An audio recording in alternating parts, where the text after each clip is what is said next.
สวัสดีค่ะวันนี้นะคะก็มาอยู่กับเอนะคะในรายการเอทีวีค่ะวันนี้นะคะเอก็ต้องขอโทษด้วยนะคะเพราะว่าตอนนี้แสงไฟข้างบนมันจะเข้ามาทำให้หน้าเอไม่ชัดเลยค่ะวันนี้ค่ะเอก็จะมาว้ายรู้ว่าล่ะเห็นไม่เห็นตัวเอเลยโอเคค่ะวันนี้เอก็จะแปลกนิดนึงค่ะเพราะว่าคลิปนี้จะมีการตัดต่อค่ะ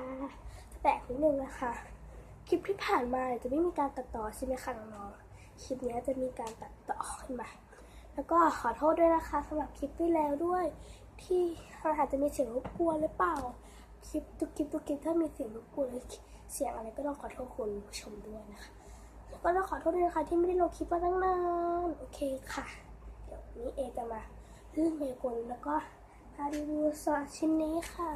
นี่จะเป็นชิ้นนี้เอได้มาจากเพทามเอไปเพทามมาตอนเด็กๆเล็กๆตอนเด็กๆถ้าประมาณอนุบาลนะคะตอนนั้นน่ะเอยังเก็บอยู่แล้วเนี่ยเอไปเพทามมาตอนนั้นเอไปปาโป่งเอได้เอก็เลยเลือกชิ้นนี้มาอันนี้ของพี่ของเอที่เอยืมมาค่ะเอจะมาเล่นมายากลให้ดูนะคะเดี๋ยวขอเริ่มในการใช้สีนี้ก่อนเลยค่ะนี่ค่ะนี่มันคุณจะเห็นนะคะว่ามันเป็นอย่างนี้จะทำให้มันหายไปค่ะเดี๋ยวจะอมมันลึกกึ๋ดีจ้ะจะทำให้มันหายไปค่ะออกมาดูกันขอให้มันหายไปหายปิ้งหายไปแล้ววะเดี๋ยวทำให้มันกลับมาใหม่แล้วกันมันมาแล้วนี่มาจริงๆด้วยทำให้มันหายไปด้วยกันนะหายมาแล้วจริงๆทำให้มันมาใหม่แล้วโอเคค่ะเดี๋ยวเราต้องใช้สีบ้างนะเดี๋ยวจะหมดเวลาทำคลิปซะก่อนนี่เป็นสีน้ำเงินเดี๋ยวเรามาดูกันว่ามันจะเป็นสีอะไรนะคะนี่มาจริงด้วยมาใหม่ดูอันนี้จะใส่ยากก่อนหายไปแล้วค่ะสีแบบใจอ่ะนี่นะคะเรามาแล้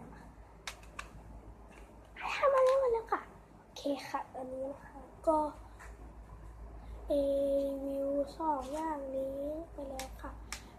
ถ้าใครสนใจ2อย่างนี้นะคะก็ไปที่เพย์ไทม์ได้นะคะที่เอกมัยค่ะไปเพย์ไทม์นะคะหรือไปปาโป่งนะคะจะได้2อย่างนี้ถ้าเด็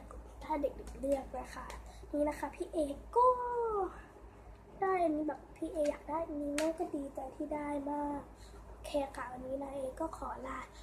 น้องๆแล้วก็พี่ๆทุกคนไปก่อนนะคะไว้วันหลังค่ะเอจะมาทำคลิปสนุกๆมาอีกครั้งนะคะวันนี้ก็ขอลาไปก่อนนะคะสวัสดีค่ะบ๊ายบายและถ้าใครชอบคลิปนี้นะคะก็อย่าลืมกดไลค์แล้วก็อย่าลืมกด subscribe อย่าลืมกดแชร์ด้วยนะคะกระดิ่งด้วยนะกระดิ่งกุ๊กกิ๊งให้ด้วยนะจ๊ะโอเคค่ะขอลาไปก่อนนะคะสวัสดีค่ะบ๊ายบายนะ